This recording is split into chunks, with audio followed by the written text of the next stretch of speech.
Olá, meu nome é Jesus e esse é o meu Draw My Life. Eu nasci há 2017 anos atrás em Belém, uma cidadezinha que fica no Oriente Médio. Eu sou filho de uma moça chamada Maria, que estava prometida em casamento a um jovem chamado José. Mas na verdade, eu sou filho do Deus Altíssimo. Certo dia, meu amigo Gabriel, um anjo, visitou Maria e falou para ela que ela era muito agraciada, porque Deus ia dar para ela um filho, que seria o Salvador do mundo, no caso, eu.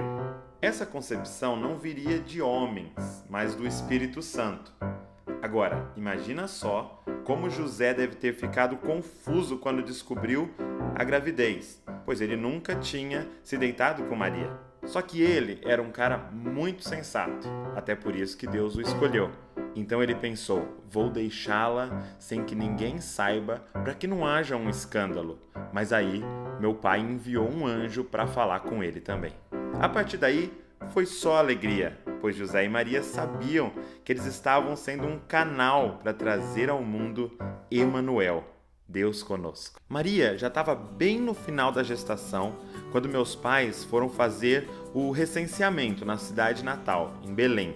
E minha mãe, que já estava prestes a ter o bebê, começou a procurar um lugar nos hotéis, nos hospitais, mas estava tudo lotado. A única opção que eles encontraram foi uma estrebaria, cheia de animais, e foi ali que eu nasci, em meio a panos e uma manjedoura. Um lugar tão simples e humilde. Aliás, o lugar que eu nasci tem tudo a ver comigo, porque apesar de ser um rei, humildade é uma das minhas principais características. Agora, como minha história é cheia de anjos e visões, mais uma vez meu pai, José, foi avisado em sonho por um anjo para fugir para o Egito, pois um rei doidão chamado Herodes mandou seus soldados matarem todos os bebês meninos de até 2 anos de idade, porque ele ficou sabendo que tinha nascido um novo rei e ele não estava afim de concorrência. Fiquei no Egito e quando Herodes morreu, meu pai foi avisado e voltamos para Israel para morar numa cidadezinha chamada Nazaré. Assim se cumpriu o que os profetas tinham dito.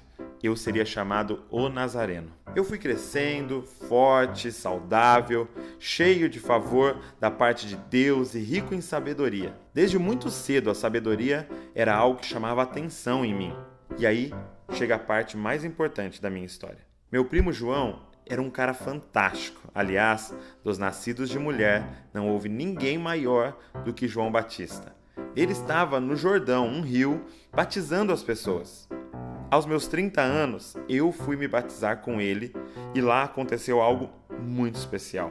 Enquanto orava, o Espírito Santo veio sobre mim em forma de pomba e uma voz do céu me disse: "Você é meu filho amado e me dá grande alegria." Depois disso, o Espírito Santo me guiou ao deserto e jejuei ali por 40 dias. Ali senti meu corpo enfraquecer, meu estômago roncar, ali eu senti a pressão do corpo humano no limite e ali enfrentei aquele que todos nós enfrentamos, Satanás.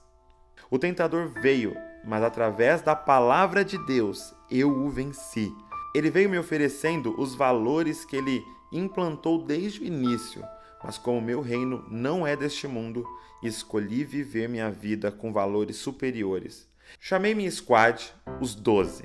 Você talvez conheça Pedro, Tiago e João e muitos outros no barquinho. E ali comecei a realizar milagres. Transformar um pescador bruto em um ganhador de almas não foi fácil. Cobradores de impostos em discípulos também não. E fazer deles os homens que dariam início ao plano do meu pai de salvar o mundo foi um grande milagre. Aliás, no decorrer da minha caminhada, realizei muitos e muitos milagres. Comecei transformando água em vinho, fiz cegos voltarem a ver, coxos andarem, muitos que estavam possessos foram libertos. Se eu fosse contar todos, não daria para pôr tudo num vídeo. Então, se você quiser saber alguns, tá tudo escrito lá na Bíblia. Mas meu intuito nunca foi apenas fazer milagres. Junto deles, eu sempre trazia a mensagem do meu pai. que era que ele amava as pessoas, que ele tinha criado todos eles para se relacionarem com ele, não apenas com regras. Meu pai sempre quis habitar com o homem. Por isso que ele começou o mundo em um jardim, onde ele tinha comunhão com o primeiro homem, Adão.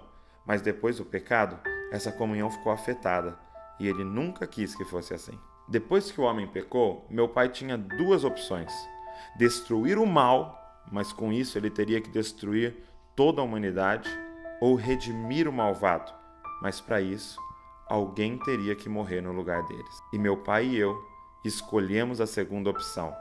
Já tínhamos escolhido há muito tempo. Não demorou muito para os mestres da lei, os fariseus, os sacerdotes, os líderes da época começarem a me perseguir. Diziam que eu era blasfemo, que eu era líder de uma seita, chefe de uma rebelião, que eu queria destruir o templo e muitas outras acusações. Eu sentia que o momento estava se aproximando. Estava no jardim do Getsêmani certo dia, e ali tirei um tempo para orar, e minha alma entrou em grande aflição. Uma angústia terrível tomou conta de mim. Não pela dor física que eu iria enfrentar, mas por ter de beber um cálice. A ira de Deus contra todo o pecado da humanidade. Eu sabia que o Pai ia me deixar só, e isso é pior do que qualquer dor. Ouvi barulho de homens se aproximando, e quando me levantei, vi aquele que era um amigo, um dos meus 12, me entregar em troca de algumas moedas de prata. Eu experimentei tudo que todo ser humano pode passar, todas as tentações, todas as dores, inclusive a dor da traição. Então, eles me levaram aos romanos, que decidiram junto ao povo minha sentença: morrer em uma cruz. Fui julgado e condenado sem motivo. Nas horas entre minha condenação e minha execução, sofri açoites, torturas, humilhação, fome, sede, sono. Eu, inocente, que nada fiz para merecer a morte. Eu, bondoso, que curava todos que chegavam a mim.